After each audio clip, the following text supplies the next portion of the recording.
Bom, pessoal, tudo bem? Nossa última aula teórica. Então, aqui hoje nós vamos fechar essa parte de classificação de solo, entender bem como é que funciona os outros solos que nós já terminamos. Na aula anterior, nós falamos até os chernossolos, não foi? E agora nós vamos começar com os horizontes bestexturais, que são os mais profundos. Nós já vimos e comentamos no campo a respeito desses solos. Então aqui nós vamos ver uma parte mais teórica desses solos ou dessas classes de solos ou ordens de solos que a gente está vendo aqui. Então a primeira delas são os luvisolos, que são solos com B textural. Recordando, B textural é um solo que tem um horizonte B muito argiloso e um A, ou um horizonte superior, muito arenoso. Nesse caso, nós temos inclusive um horizonte E de eluviação, ou seja, que ele perdeu a argila para o horizonte B. E nós temos também um horizonte A fraco aqui, que, como a gente pode ver, ele é bem esbranquiçado, né? Bem claro e bem estreito também. Esses horizontes A fracos, eles têm baixo teor de matéria orgânica por princípio. Outra coisa que a gente pode observar em todos eles, olha aqui, ó, essa presença desses materiais ainda não intemperizados, indicando solos com baixo grau de intemperismo. Esse baixo grau de intemperismo é que permite que eu tenha as qualidades químicas desses solos. Quais que seriam elas, então? Recordando, eu tenho os luvisolos possuem eles possuem um alto V%, ou seja, são férteis. Eles possuem uma baixa atividade de argila, uma alta atividade de argila, ou seja, eles têm muita carga negativa, as argilas são muito ativas e alta CTC. Então, para ter essas características químicas desejáveis ou com alta fertilidade, etc., você teria que ter uma região em que chovesse pouco ou então que tivesse um frio bastante intenso para conservar esses materiais ou essas qualidades químicas do solo. Certo?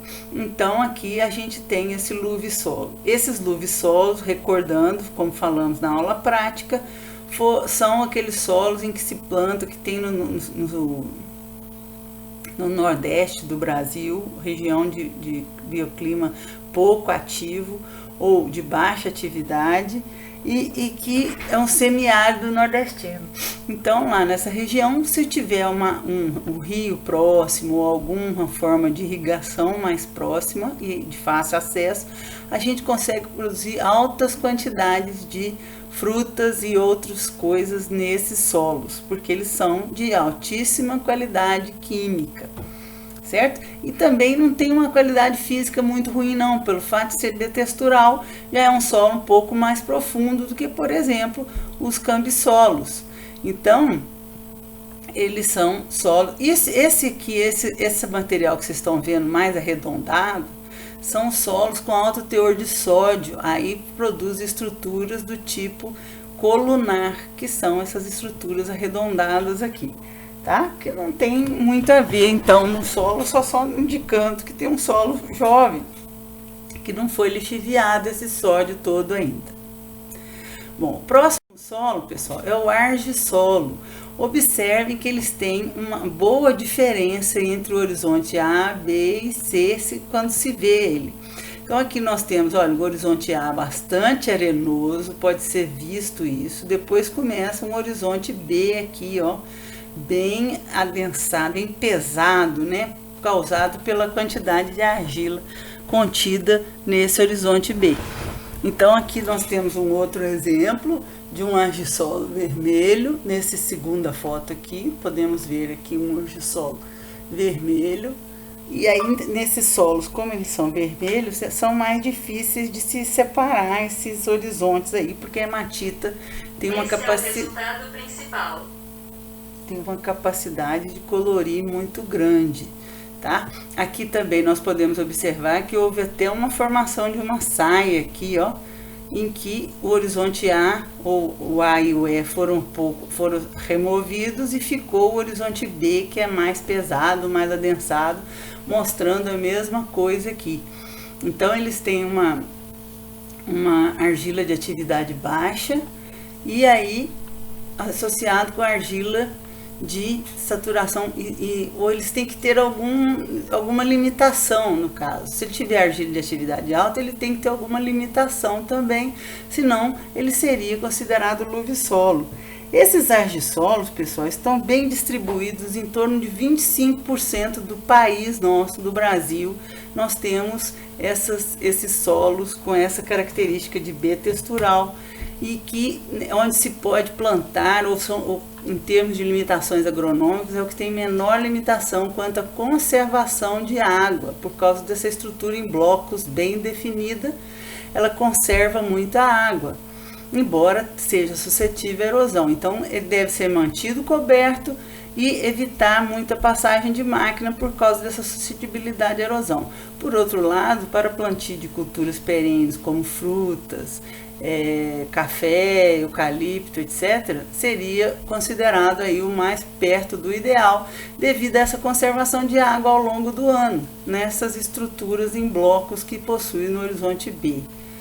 Okay? Então são solos bastante produtivos e que conservam essa água, mantendo esses solos aí, essas plantas perenes aí, bem com folhas durante um maior período comparado aos latossolos, que são...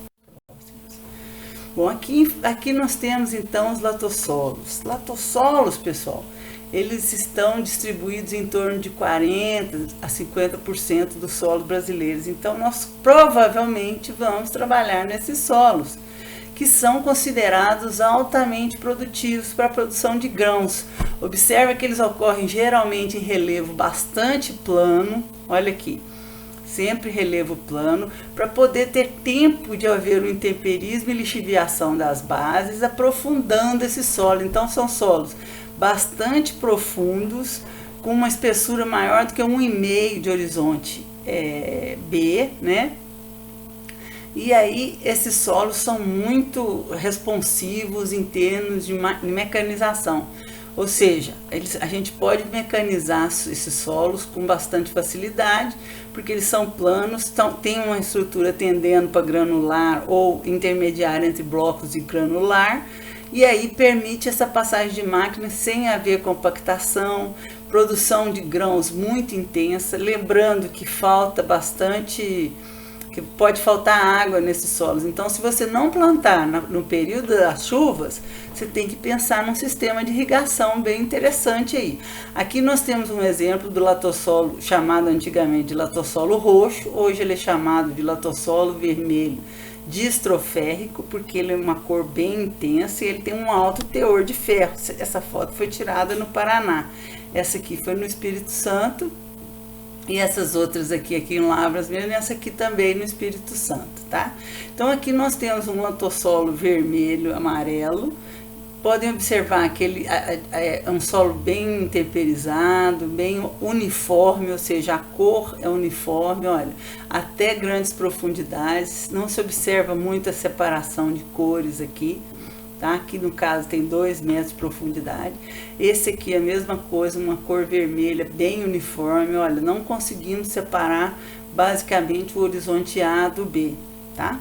Então, e ocorre em regiões bastante planas, e para a produção de grãos não tem nada melhor. Esses solos, basicamente, eles predominam no Brasil. E aí no Brasil é onde tem a maior produção de grãos. Hoje nós somos considerados os celeiros do mundo, devido a esses latossolos que nós aprendemos a trabalhar com eles. Então o Brasil, nós os brasileiros, somos responsáveis pela grande produção de grãos nesses solos, devido ao manejo que nós conseguimos adaptar a ele. Porque nós vimos a limitação desse solo. Qual que seria a limitação dos latossolos então? Então, a principal limitação é a parte química, que ele deixa a desejar em termos de fertilidade natural, porque ele já perdeu essa fertilidade natural para formar esse solo espesso e profundo, como é o que a gente conhece aqui. Então, essa perda da fertilidade natural e da CTC são compensadas pela calagem bem feita. Então, se faz uma calagem bem profunda, uma calagem bem feita no início do plantio, e depois vai conservando essa CTC aí, essa calagem com o sentido de aumentar a CTC dos solos, a gente vai conservando ela ao longo do tempo e mantendo a fertilidade elevada através da adubação, a gente consegue altas produções de grãos. Lembrando que esses solos não são adequados para culturas perenes, como é o caso dessa foto aqui, que a gente consegue ver um eucalipto aqui, mas que não seria um plantio adequado. Por quê? Na época das secas, o eucalipto aqui sofreria muita perda de folhas por deficiência hídrica, porque esses solos, embora sejam profundos, eles não são muito conservadores de água devido à estrutura tendendo para granular dele. Então, o mais indicado seria, no caso de não irrigação, seria os grãos mesmo, plantio na época das chuvas. Aí se obtém 3, às vezes até 4 safras num ano com chuva bem distribuída aí, sem fazer irrigação. Ok? Então, relevos planos, esses solos estão bem distribuídos também no Brasil. Nós temos eles desde a região amazônica, passando pelo Brasil central até aqui a região sudeste. Concentrações grandes na região do Mato Grosso ali, de Goiás, em que as produções de grãos estão assim batendo recordes todos os anos, tá? Aqui nós temos, pessoal, um outro solo que a gente chama de espodossolo. Esse espodossolo é caracterizado pela migração de matéria orgânica para os horizontes inferiores. Deem uma olhada aqui, nós temos um horizonte A aqui a 30 centímetros, depois um horizonte E de eluviação ou perda, e essa eluviação, nesse caso aqui, migrou, foi matéria orgânica. Olha que aqui tem uma formação bem escura, e essa matéria orgânica e óxidos de alumínio podem migrar e formar uns horizontes espessos aqui e duros. Normalmente esses solos acumulam água no período das chuvas e depois eles secam com grande facilidade, porque esse material aqui é um material bastante arenoso. Outro exemplo aqui, nós temos uma migração de material. Então, na verdade, a profundidade desse solo é até esse horizonte B espódico aqui, é caracterizado pela migração de matéria orgânica. Olha, aqui nós temos outro horizonte E, e aqui embaixo um horizonte B úmico, né? Um horizonte úmico que desceu um material orgânico aqui para baixo, tá? Bom, outra classe ou ordem de solo que nós temos são os plintossolos. Plintossolos é caracterizado pela presença de plintita. Quem não se lembra de plintita são essas manchas aqui. O que representa essas manchas? É a flutuação do lençol freático. Então, o lençol freático sobe no período das chuvas e seca no período da seca. Quando o lençol freático sobe, o que acontece? O material de ferro que está ali fica solúvel e aí desferrifica a massa de solos, por isso essa massa é uma massa branca.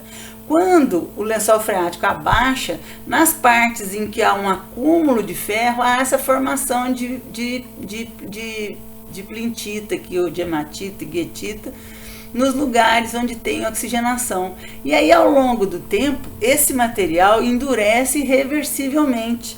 Eu vi na República Dominicana a casa do Cristóvão Colombo lá, que era feita com plintita. Então, quando esse material está úmido, no início da sua formação, ele é moldável. Você consegue moldar e formar tijolos ou formas de tijolos de espessura desejada, e aí quando ele seca, ele fica irreversivelmente duro. Então, essa casa que nós vimos tinha 500 anos, pessoal.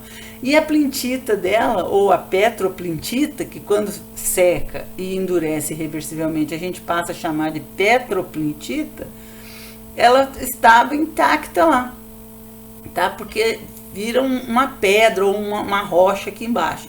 Então, dependendo da posição ou da profundidade que essa plintita se encontra, dificulta por demais a produção em cima de plintossolo. Por exemplo, se essa plintita tiver a 50 centímetros de profundidade, nós somente temos 50 centímetros superiores de solo acima dessa plintita. Então, dificulta a questão aí de manejo com somente 50 centímetros de solo. Quando ela está a mais de 1,5 m, 2 metros de profundidade, aí não tem problema nenhum, ela funciona como uma rocha e o solo acima dela funciona como um solo normal, aí, um B textural normal ou um solo qualquer que pode ser usado para produção. Tá certo? Então é caracterizado pelas propriedades idomórficas, lembrando que pode ocorrer aí deficiência de oxigênio nesses solos, ok? Então esses são os plintossolos. Também ocorrem bastante quantidade. Aqui nós temos os gleissolos. Esses gleissolos ocorrem nas várzeas, estão caracterizados por período maior de inundações. Então ele está sempre associado com a deficiência ou com a redução do ferro pela água. Então a água entope os poros do solo e reduz esse ferro. Então eles têm características de cor cinza até 1,5 m de profundidade. Então quando a gente encontra essa cor acinzentada, bem típica, olha, até 1,5 m de profundidade, a gente classifica como gleissolo.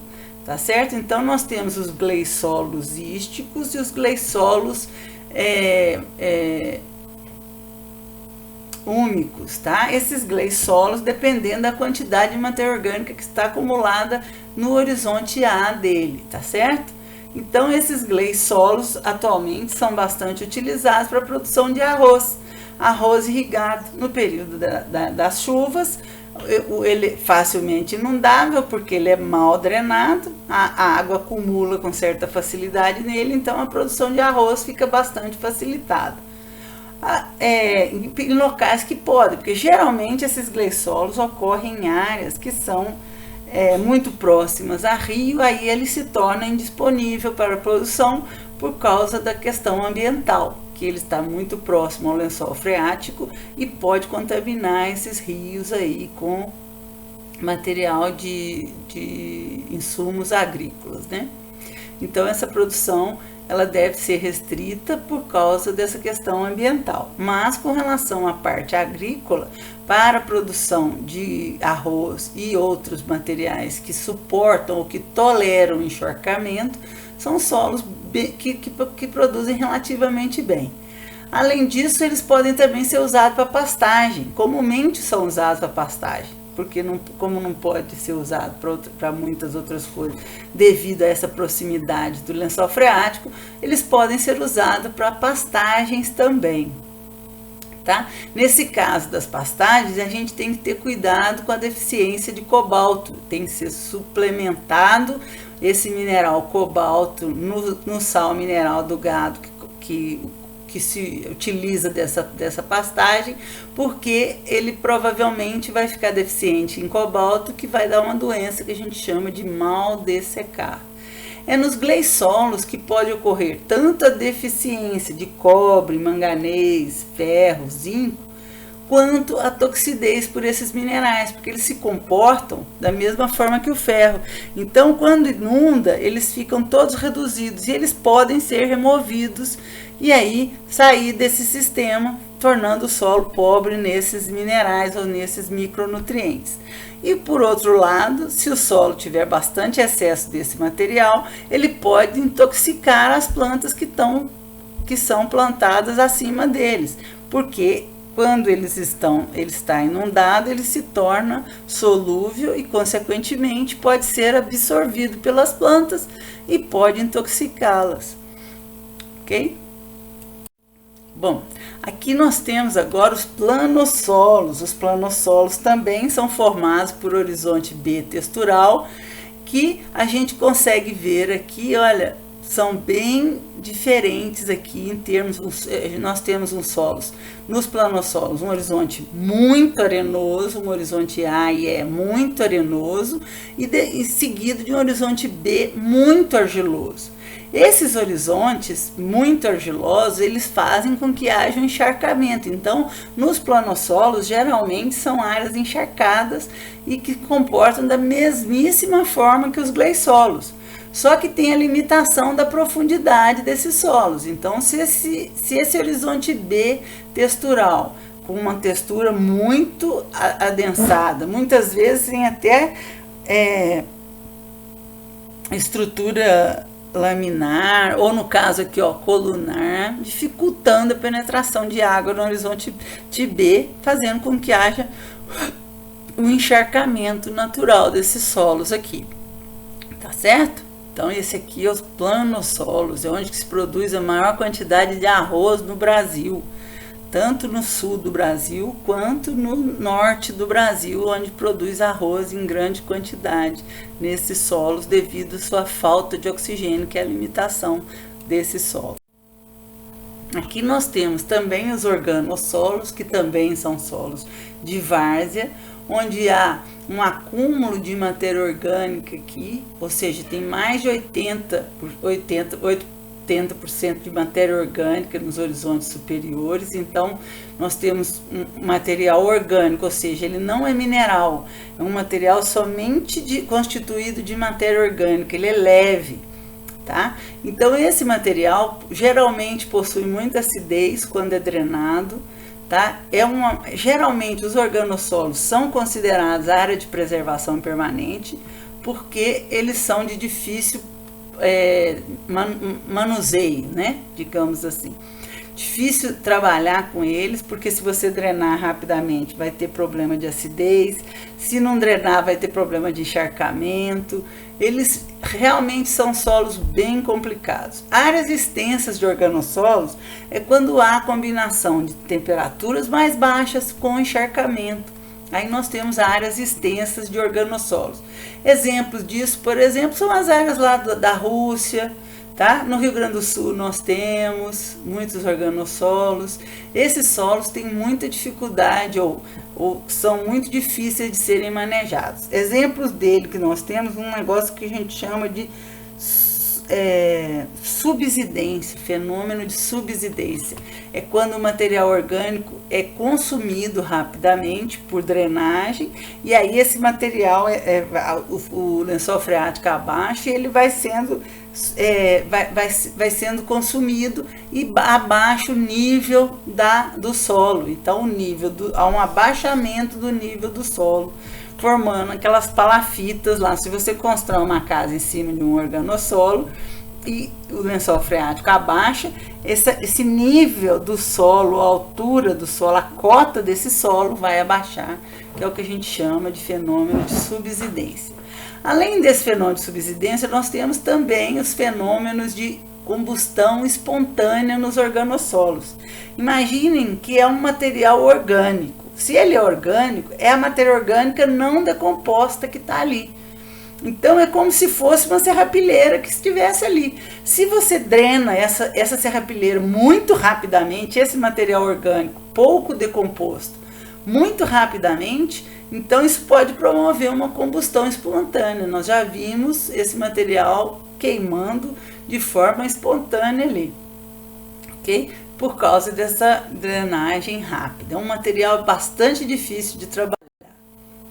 Aqui nós temos agora os nitossolos, que também são horizontes bestexturais, ou seja, há uma diferença de textura dos horizontes superiores para os horizontes inferiores. A diferença do nitossolo é que ele tem uma cor mais uniforme do que os outros bestexturais, observem. Tem uma cerosidade marcante ou nítida, então a cerosidade dele é bem visual. Olha aqui nós podemos ver que parece uma parede de chapisco, devido a essa cerosidade que tem marcante aí. E lembrando que a cerosidade é quando a argila em suspensão no horizonte A infiltra no horizonte B. e aí vai envolvendo os blocos do horizonte B, e quando a água evapora, a argila fica ali envolvendo esses blocos.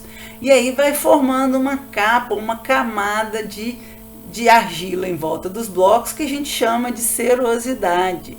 Era chamada terra roxa estruturada ou terra bruna estruturada antigamente, que eram solos bastante responsivos à produção. O que a gente chama de solos responsivos à produção? É quando, mesmo para uma fertilidade baixa, ele responde bem para a adubação. Então, é um solo que produz bem, mesmo quando ele não é eutrófico. Ele responde bem por quê? Porque ele tem os outros minerais ou micronutrientes disponíveis na sua constituição. Então, ele veio de material máfico que manteve esses micronutrientes, cobre, ferro, zinco, manganês, disponíveis ali. Então, o solo, as culturas obtidas nos litossolos tendem a ser mais responsivas, ou seja, eles têm os nutrientes mais bem disponíveis ali e fornecidos via solo para as plantas. Então, e ele tem outra diferença dele para os argissolos, é que ele tem uma baixa relação textural. O que é isso? Tem uma diferença de textura de A para B, mas ela não é grande igual é nos argissolos. Então, a gente considera essa relação menor do que 1,5, tá? Então, esses solos são muito produtivos para culturas perenes também, lembrando que a estrutura em bloco e que eles têm essa diferença de textura, se formam em locais mais ou menos pouco planos, né? De relevo mais ou menos movimentados, e aí a tendência à erosão também é alta. Por outro lado, ele conserva bastante a água, assim como os argissolos, e ainda por cima é mais responsivos. Por isso esses solos eram bastante procurados pelos italianos quando chegaram aqui no Brasil.